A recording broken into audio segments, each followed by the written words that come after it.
My name is Dolly Kagure from Kenya. I'm a mother of two and a mother of this boy, Terris Jones Muthomi. Terris was diagnosed with leukemia, ALL, back in my country, Kenya, in the year 2022.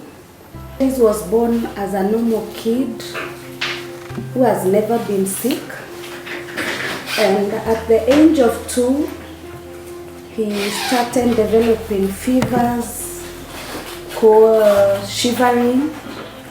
He lost his weight, came to a local hospital where he took his blood counts were tested, and they advised us to go for further treatment.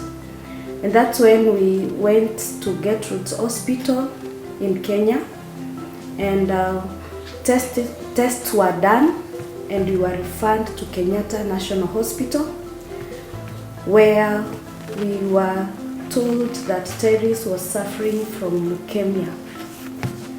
Those are the worst news that any parent can take, a family, or even a mother.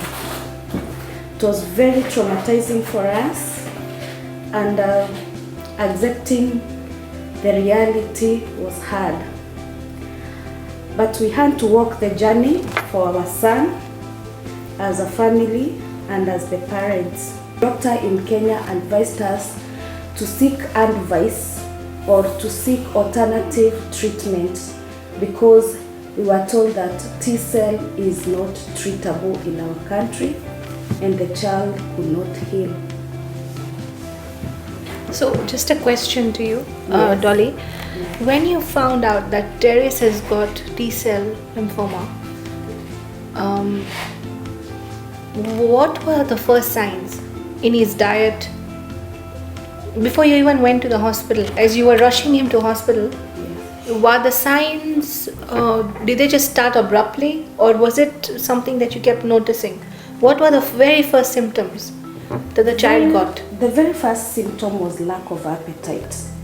You know, this is a child who has been feeding very well, and he first stopped feeding. Like he doesn't want anything, even his favorite meals or anything. Then in African country we think that when the child, the teething stage. Yeah. So we were thinking maybe it's teething, and also he was on his discovery stage. So maybe we were thinking he's busy here and there, that's why he's not feeding. Then the second sign, he was a very active baby. He stopped playing, he would sleep, he would go to bed, cover himself. Fevers. Yes, the fevers were bad, 42, 40, sometimes 43, it was crazy. Then he was really sweating. Yeah.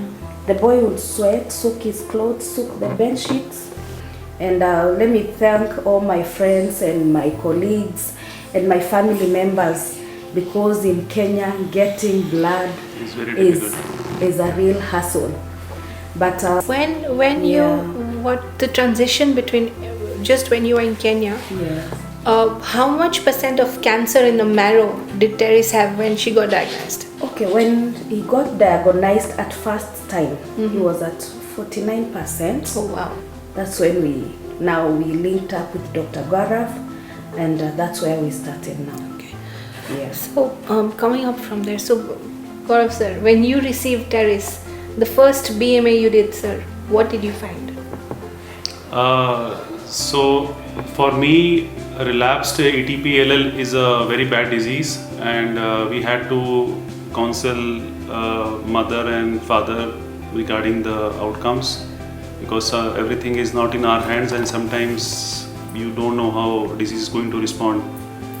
So initially the blast percentage was almost the same, but more importantly it was a relapse. So for me, 5% blast here and there, it was still the relapse.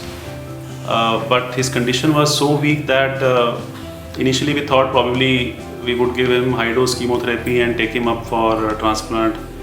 But seeing his condition, we tried to change the protocols. We went slow so that he could recover in between. He has his recovery periods in between, and so it took longer than usual. But fortunately for him, for us and for everybody, whenever we give chemotherapy, except for once or twice, he recovered nicely, and his body became stronger and stronger every time. So just by changing some protocols and some chemotherapies, I think he responded well, and after 3-4 months, Teres was ready for transplant. So, sir, I have a question. Now, in this entire duration, I've never seen in a blood disorder a patient undergoing 4 cycles of chemotherapy. Normally we see 2. But the strength that you give, because what we've seen is that from the first cycle of the chemo, by the time we get to the transplant, the patient's body becomes so weak. What is the secret, that the kind of supportive care that you give the patient? And I'm very happy. The BMT team at 50th floor, they are my sisters, they are my friends, they are my brothers. Thank you. Tennis team, from the moment we came here, from the gate up to now, we've received unconditional love. And that, Doctor, I told even Dr. Scrooge, anytime I'm required here, I'll follow the treatment up to the end.